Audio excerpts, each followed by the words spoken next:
¿Qué confesión aterradora te ha dicho alguien mientras estaba ebrio?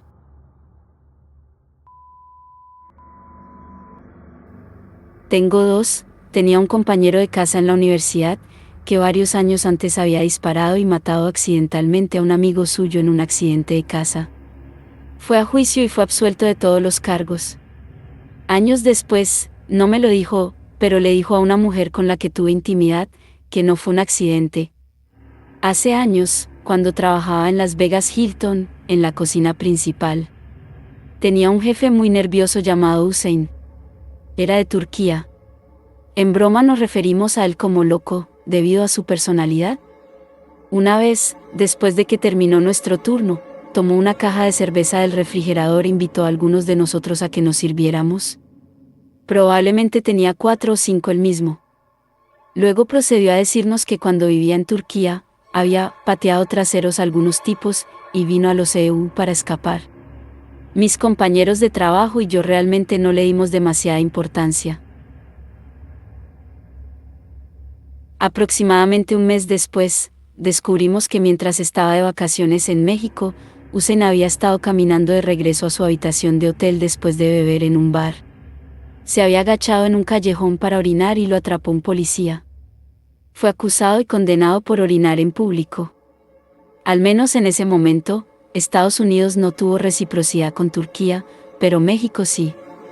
Bueno, resulta que lo que Hussein describió como patear el trasero de alguien resultó ser un asesinato. Lo llevaron de regreso a Turquía, donde suponemos que pasó el resto de su vida en una prisión turca.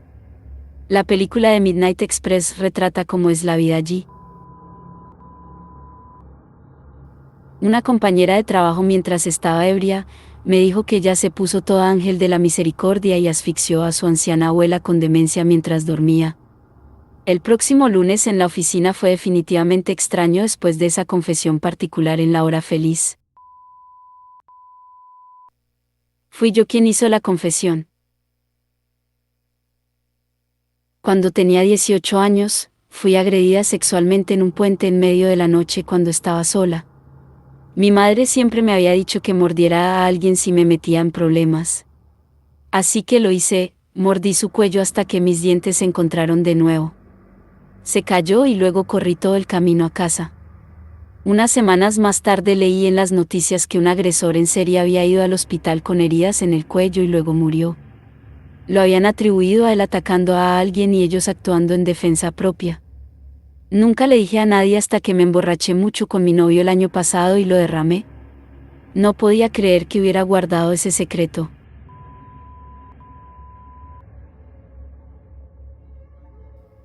Un amigo me dijo que me había violado una vez cuando me desmayé borracho. Soy un hombre heterosexual y había sido amigo de este tipo durante 15 años y había estado borracho mucho con él. Desde entonces he descubierto muchas cosas malas sobre él.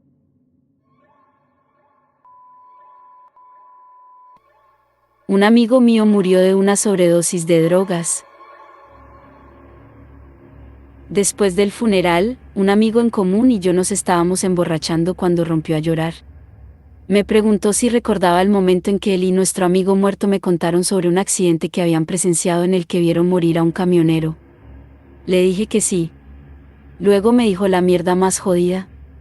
Dijo que nuestro amigo corrió hacia el moribundo y le robó su anillo de bodas, y que el hombre no pudo hacer nada más que mirar hacia arriba, aterrorizado, a nuestro amigo mientras lo robaban.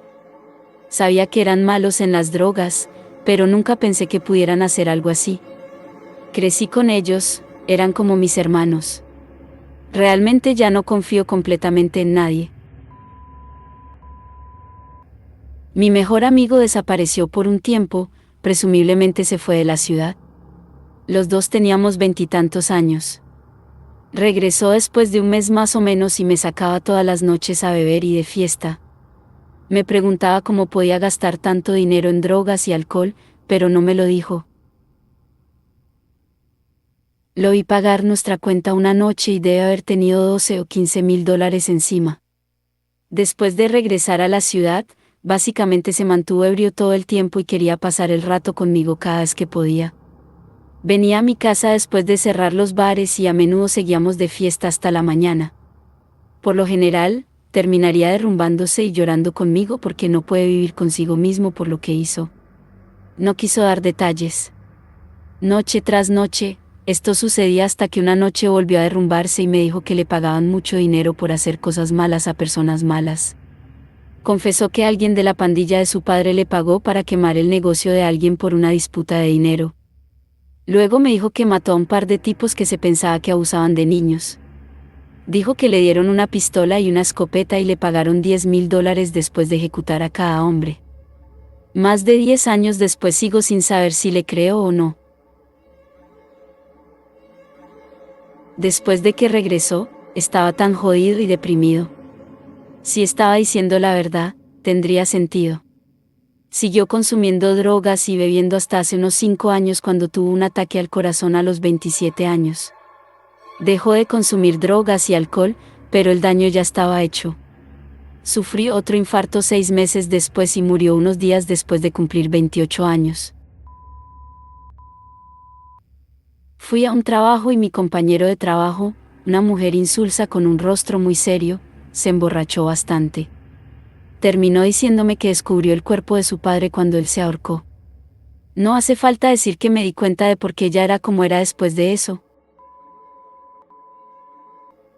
Un amigo me dijo que su amigo le confesó borracho que había matado a su padrastro y lo hizo parecer un suicidio. Su padrastro había sido abusivo con él y su madre durante años y finalmente se rompió cuando hizo que pareciera que su padrastro se había ahorcado en su garaje.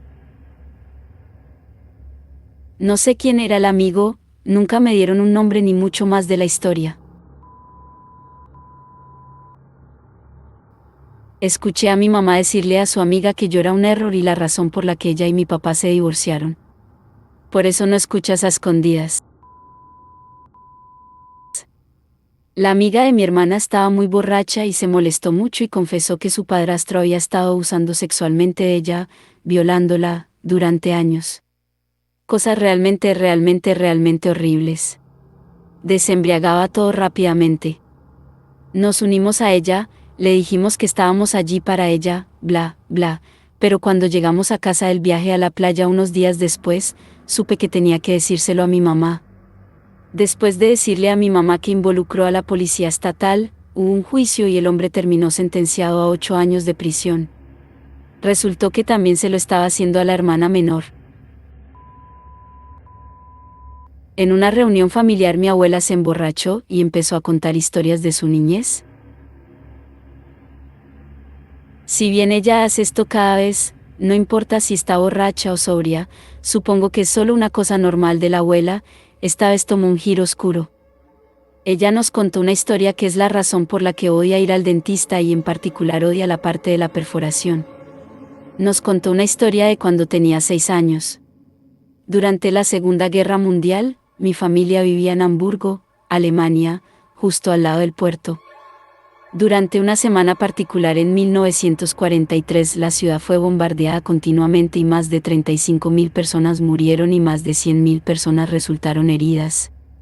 Las casas que fueron golpeadas, en su mayoría se quemaron creando un gran incendio, con tal fuerza que succioné no solo oxígeno, creando fuertes vientos, sino también personas. El fuego generó tal calor que las personas que salían corriendo de sus casas en llamas quedaron atrapadas en el asfalto fundido de las calles y murieron quemadas. Mientras todo sucedía a su alrededor, ese olor particular estuvo presente durante más de una semana en su parte de la ciudad. Perforar tu diente crea exactamente ese olor. Mi abuela tuvo que detener al dentista, ya que reconoció el olor de inmediato. Esta historia nos sacudió hasta la médula, ya que salió de la nada. Todavía envía escalofríos por mi espina dorsal. Después de una fiesta de trabajo, la esposa de un colega y yo terminamos siendo las 2 últimas personas en pie. Los dos estábamos bastante borrachos cuando empezó a contarme que un sacerdote la violó cuando era niña. La iglesia lo encubrió todo y el bastardo nunca enfrentó ningún cargo.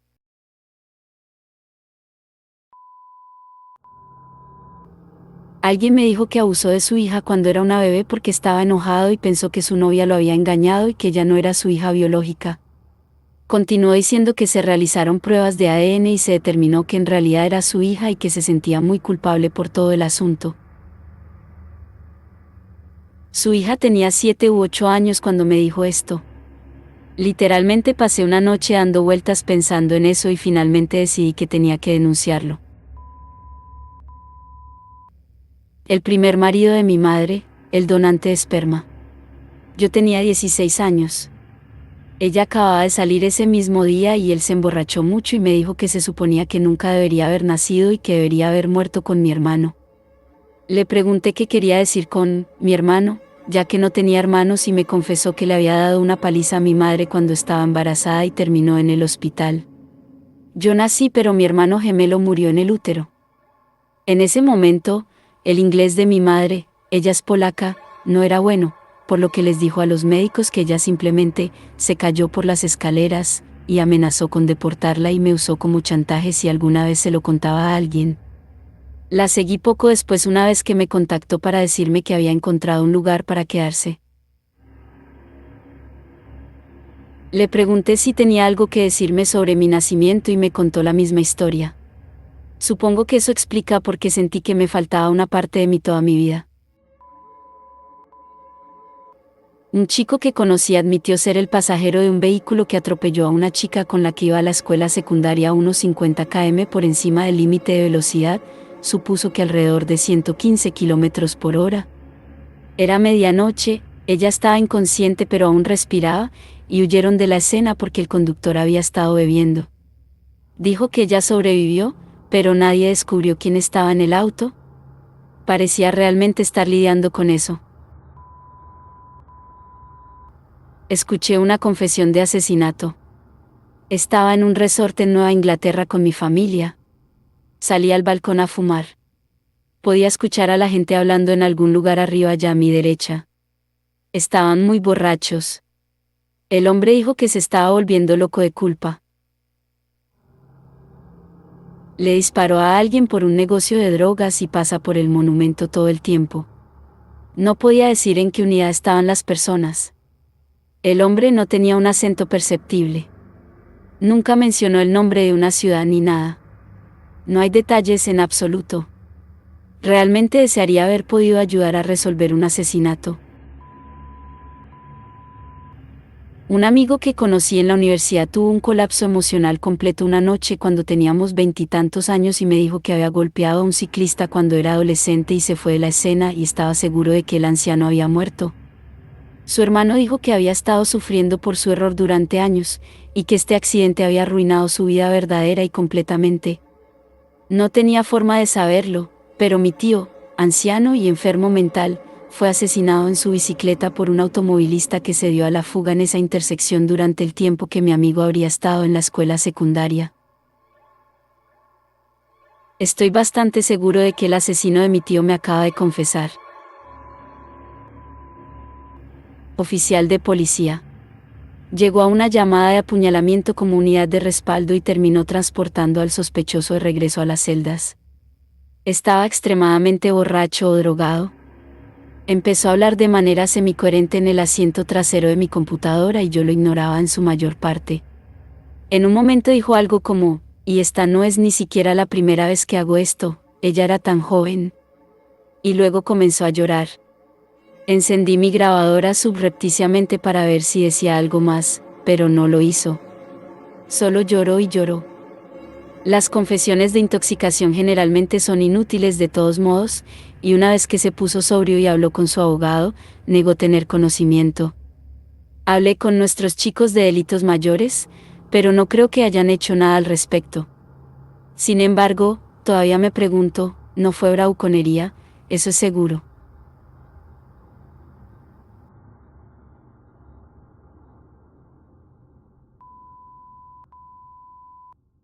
Mi amigo confesó haber matado al violador de su hermana. El violador llegó a la cárcel y durante su libertad condicional lo reunió para reuniones de justicia restaurativa. Poco a poco se hizo amigo del chico hasta el punto en que años más tarde lo emborrachó y le dio yerba y pastillas para dormir. Lo arrastró a las vías del tren y lo mató un tren. Los informes decían que se desmayó en las vías del tren y murió. No he tenido ningún contacto durante 20 años después de eso. Mi papá y yo siempre hemos tenido una relación tensa y distante. Crecí con mi mamá y mi padrastro. Tengo una media hermana a través de mi padre, y ninguno de nosotros es cercano a él ahora. En agosto pasado lo llamé para desearle un feliz cumpleaños y contestó el teléfono extremadamente borracho, arrastrando las palabras y todo. Estaba embarazada en ese momento y dije algo como: la próxima vez que te veamos, tendrás una nieta. Algo lo hizo estallar. Empezó a lamentar que había sido un pésimo padre y que mi hermana no quería tener nada que ver con él. Dijo que lamentaba haber sido un mal marido para nuestras madres y que sentía que si se hubiera involucrado más, sus hijas no lo odiarían ahora. Traté de decirle que nunca lo odié, pero solo me gritó. Luego comenzó a balbucear y fue difícil entenderlo completamente, pero luego dijo que a ninguno de nosotros, es decir, a mi hermana y a mí, nos importaría si él moría y que debería simplemente morir. Luego me colgó. Intenté devolverle la llamada pero no respondió. Terminé enviándole un mensaje de texto y le dije que no era mi intención molestarlo, solo quería decirle feliz cumpleaños y que lo amaba. Le envié un mensaje de texto un par de días después y respondió como si nada hubiera pasado. Mi excompañera de cuarto llegó a casa borracha una vez y empezó a quejarse de que no podía traer a su novio porque el casero entrometido vivía abajo. Le pregunté por qué no fueron a su casa y sin dudarlo me dijo: está casado. Continuó explicando que él era un tipo viejo y gordo que trabajaba en el mismo hospital que ella y que tendrían relaciones sexuales en habitaciones de hospital vacías. Tenía como 25 años y se había divorciado de un chico con el que había estado desde la escuela secundaria un tiempo antes. No creo que ella se hubiera involucrado con él si no hubiera estado deprimida por el DIA,